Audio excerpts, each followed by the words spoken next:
नमस्कार, धर्म ज्ञान में एक बार फिर हमारे दर्शकों का स्वागत है और मैं हूं आपके साथ कविता राणा।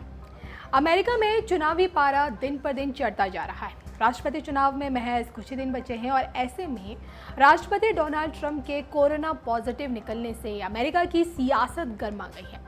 सवाल उठ रहे हैं कि अगर डोनाल्ड ट्रंप लंबे वक्त तक कोरोना की जकड़ में रहते हैं तो क्या अमेरिकी चुनाव टाल दिए जाएंगे या फिर रिपब्लिकन पार्टी की ओर से राष्ट्रपति उम्मीदवार का चेहरा बदला जाएगा। अब अमेरिका की सत्ता को हासिल करने के लिए चुनावी अखाड़े में रिपब्लिकन पार्टी की तरफ से जहां डोनाल्ड ट्रंप हैं, तो वहीं दूसरी तरफ डेमोक्रेटिक पार्टी की तरफ से जो बिडेन मैदान में है। अब जो कि अमेरिका में 15 लाख के करीब भारतीय समुदाय के लोग बसते हैं और इसलिए दोनों ही पार्टियां वोट के लिए भारतीयों को लुभाने की भरपूर कोशिश कर रही है।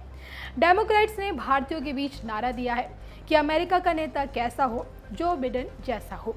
वहीं रिपब्लिक ने नारा दिया है कि अब की बार ट्रंप सरकार। अब ऐसे में अब की बार किसके सिर पर सजेगा अमेरिकी राष्ट्रपति का ताज? क्या ट्रंप दोबारा सत्ता पर काबिज हो पाएंगे या फिर जो बिडेन से मात खानी पड़ेगी? इस पर क्या कहती है दिव्य डॉक्टर श्रीपति त्रिपाठी जी की भविष्यवाणी? आप भी देखिए और सुनिए। नमस्कार, मैं हूं डॉक्टर श्रीपति त्रिपाठी। अमेरिका में राष्ट्रपति चुनाव को लेकर राजनीति का पारा जहां चढ़ा हुआ है, वहीं पूरी दुनिया की नजर इस चुनाव के परिणाम पर टिकी हुई है। क्या ट्रंप फिर से सत्ता पर काबिज हो पाएंगे या जनता इनकी नीतियों को नकार देगी और बिडेन अमेरिका के अगले राष्ट्रपति होंगे? आइए सितारों की चाल से देखते हैं कि अमेरिका का चुनाव क्या होगा और क्या परिणाम लाएगा। आइए ज्योतिष गणना से जानते हैं। 3 नवंबर को अमेरिका में राष्ट्रपति चुनाव होने जा रहा है। इस चुनाव में रिपब्लिकन पार्टी के वर्तमान राष्ट्रपति डोनाल्ड ट्रंप को डेमोक्रेटिक पार्टी के जो बिडेन से कड़ी चुनौती मिल रही है। कोरोना वायरस महामारी, आर्थिक मंदी और चीन की दादागिरी के मुद्दे पर जो बिडेन अपने प्रतिद्वंदी डोनाल्ड ट्रंप को घेरने की पुरजोर कोशिश कर रहे हैं। जो बिडेन ने भारतीय और अश्वेत मूल की कमला हैरिस को उपराष्ट्रपति पद का उम्मीदवार बनाकर अमेरिका में भारतीय और अश्वेत वोटरों को राष्ट्रपति ट्रंप के खिलाफ लामबंद करना शुरू कर दिया है। शनि की अशुभ अंतर्दशा में ट्रंप का बुरा हाल की शुरुआत हुई है, क्योंकि 14 जून 1946 को न्यूयॉर्क में सुबह 10:52 पर जमैका में जन्म हुआ था। राहु की दशा में इनके जीवन को अधिक प्रभावित किया। सन 1998 से 2016 तक इसी दशा में वह राजनीतिक करियर से जुड़े, साथ ही शुक्र शनि 12वें घर में बैठकर वह उच्च के केतु बनाकर 52 साल की उम्र के बाद इनके नाम को प्रसिद्ध करा और शत्रु के काम जैसे राजनीति में जोड़ा तथा 52 साल की उम्र के बाद डोनाल्ड ट्रंप ने पीछे मुड़कर नहीं देखा और सन 2010 से 2015 तक इनके जीवन में गृहस्थ सुख में कमी का सामना करवाया, परंतु राहु की दशा जाते जाते इनके जीवन में प्रसिद्धि प्राप्त करवाई तथा अमेरिका का राष्ट्रपति सन 2016 में बनवाया। डोनाल्ड ट्रंप की कुंडली में अद्भुत राजयोग है। सिंह लग्न की कुंडली में लग्न में विराजमान योग कारक मंगल अपनी चौथी दृष्टि से भूमि संपदा स्थान यानी चतुर्थ भाव में बैठे नीच के चंद्रमा को दृष्टि देकर एक बड़ा नीच भंग राजयोग बना रहे हैं। राज सत्ता स्थान यानी दसम भाव में बैठे राहु लग्नेश सूर्य से युक्त होकर पंचमेश गुरु से दृष्ट है, जो उनकी कुंडली का दूसरा बड़ा राजयोग है। ट्रंप के नहीं चल रहे हैं अच्छे दिन। सूर्य और चंद्रमा, मंगल और राहु की दशा को डोनाल्ड ट्रंप ने अपने जीवन में भोगा, जिसने उन्हें दशकों तक अकूत धनपदा से लाभान्वित किया।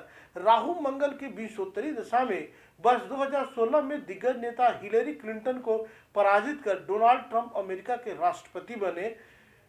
वाणी स्थान में बैठे गुरु पर हानि स्थान यानी 12वें घर से पड़ रही शनि की दृष्टि ने उनको हमेशा विवादास्पद बयानों के कारण विवादों में फंसाए रखा। गुरु में शनि के अंतर्दशा में चल रहे ट्रंप चुनाव से पहले कोरोना के लपेटे में आ गए हैं और इनका उपचार चल रहा है।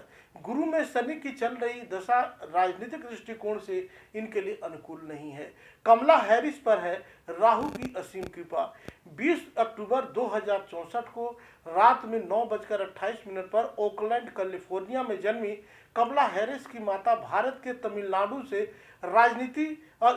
तमिलनाडु से अमेरिका 1960 में आई थी। कमला हैरिस की कुंडली मिथुन लग्न की है।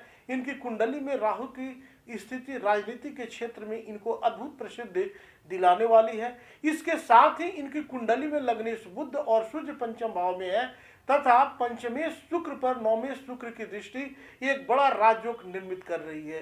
राहु में बुध की विंशोत्तरी दशा में चल रही कमला हैरिस उपराष्ट्रपति बनकर अमेरिका की राष्ट्रपति में अपना चमक बिखेर सकती हैं।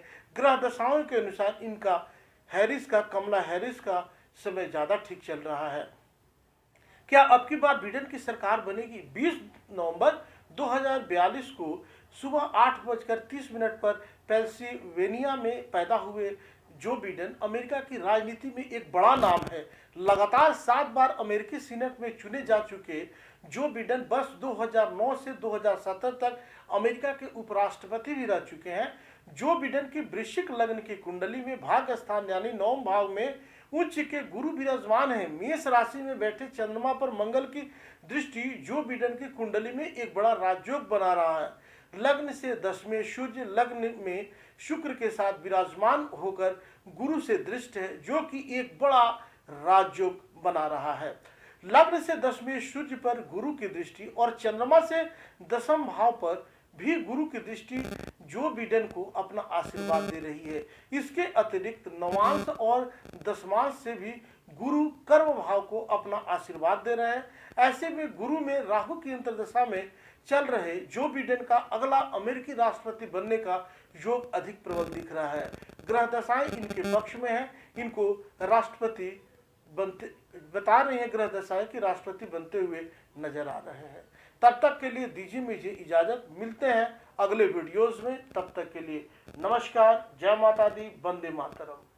We won the election. Elections have consequences. We have the Senate, we have the White House, and we have a phenomenal nominee, respected by all, top academic, good in every way. In fact, some of her biggest endorsers are very liberal people from Notre Dame and other places. So I think she's going to be fantastic. We have plenty of time. Even if we did it after the election itself. I have a lot of time after the election, as you know. So I think that she will be outstanding. She's going to be as good as anybody that has served on that court. We really feel that. We have a professor at Notre Dame, highly respected by all, said she's the single greatest student he's ever had. He's been a professor for a long time at a great school. And we won the election, and therefore we have the right to choose her. And very few people knowingly would say otherwise. And by the way, the Democrats, they wouldn't even think about not doing it. If they had, the only difference is they'd try and do it faster. There's no way they would give it up. They had Merrick Garland, but the problem is they didn't have the election, so they were stopped. And probably that would happen in reverse also. Definitely would happen in reverse. So we won the election, and we have the right to do it, Chris. The American people have a right to have a say in who this court nominee is, and that say occurs when they vote for United States senators and when they vote for the President of the United States. They're not going to get that chance now because we're in the middle of an election already. The election has already started. Tens of thousands of people have already voted. And so the thing that should happen is we should wait. We should wait and see what the outcome of this election is, because that's the only way the American people get to express their view is by who they elect as president and who they elect as vice president.